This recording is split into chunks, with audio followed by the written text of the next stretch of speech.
Good morning, everyone. I'm Chris Honorato. This is 13 Now on News Channel 13's YouTube channel. If you click subscribe, if you aren't already subscribing, you'll get alerts every time we go live with breaking news, the day's biggest stories, and of course, that first warning forecast. Meteorologist Reid Kisselback will join us here in a moment. This is Monday, October 7th, and here's what's happening today. If you're driving through Albany, a heads up, tickets for school zone speeding go into effect today. There are speed zone cameras installed near Albany High School, Eagle Point Elementary, and All Saints Academy. If you go more than 20 miles per hour, you'll get a ticket with a $50 fine. Mayor Kathy Sheehan says the goal, obviously, is to get drivers to slow down in these areas. Starting this Thursday, drivers will also be ticketed when speeding on Whitehall Road near Albany School for Humanities. This is a story we talked about on the first day of school with Albany High School and how these speed zone cameras would eventually go into effect. There was a 30-day warning period, and now it's for real at those three areas in Albany we talked about. Meanwhile, school threats on social media are being shared across several school districts in the capital region, and now the Saratoga County Sheriff's Office is telling the public to stop reposting them. Sheriff Zerlo says reposting those threats only causes confusion and increases the workload for law enforcement. In the meantime, districts like Bethlehem Central are investigating the ongoing swatting hoax. The district is receiving more threats regarding the football team and is adding increased police presence at those home games. All right, we've got meteorologist Reid Kisselback with us here on 13 Now. We'll bring him into the conversation. Another dry stretch, Reid, it looks like, and a little bit of a warm-up coming at the end of the week, huh?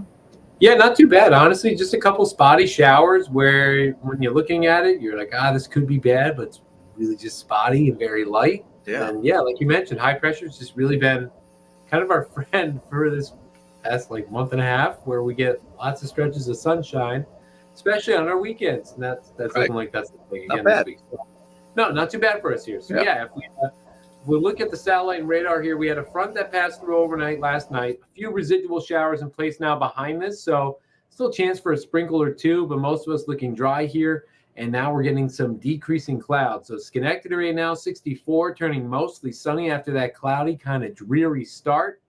We'll show you the temperature forecast through the rest of the day today. We're right around mid-morning, back as we head into Tuesday, back into the low 50s. As we look to progress a little bit forward more into Wednesday night, we're staying in the low 50s here as well. So, I mean, as we look ahead into the week, temperature-wise, we're going to be sitting in the 60s. Clearly, the graphics malfunctioning there for us here. But we're looking at highs today into the upper 60s. Few showers early, then decreasing clouds for us now. It'll be breezy as some of that cooler air comes in behind it. Wind gusts up to around 25 miles per hour at points. Nothing really slow you down, just something to factor in there tonight. We drop down into the low 40s. It's mostly clear and cool. Higher elevations down into the upper 30s, so certainly some chilly starts to some folks in the higher elevations. Wednesday, looking pretty good for us here. A mix of sun and clouds. Thursday, looking also okay. That 20% moves over one there. Friday, mostly sunny, 66. Saturday, 73. Sunday, 69. Looking pretty good for us here as we head into the start of next week. And the biggest thing I'm looking at there, Reid, is that overnight low Thursday into Friday. I mean, we talked about higher elevations, frost, potential first frost. I mean, that feels like a guarantee. That feels like you can get close to it. I mean, there's still time for that to change. Yeah. We are talking the conditions have to be just right for it, so we'll keep an eye on that as we get a little bit closer to the day. Okay, and then a real quick warm-up. Good to see you for the weekend.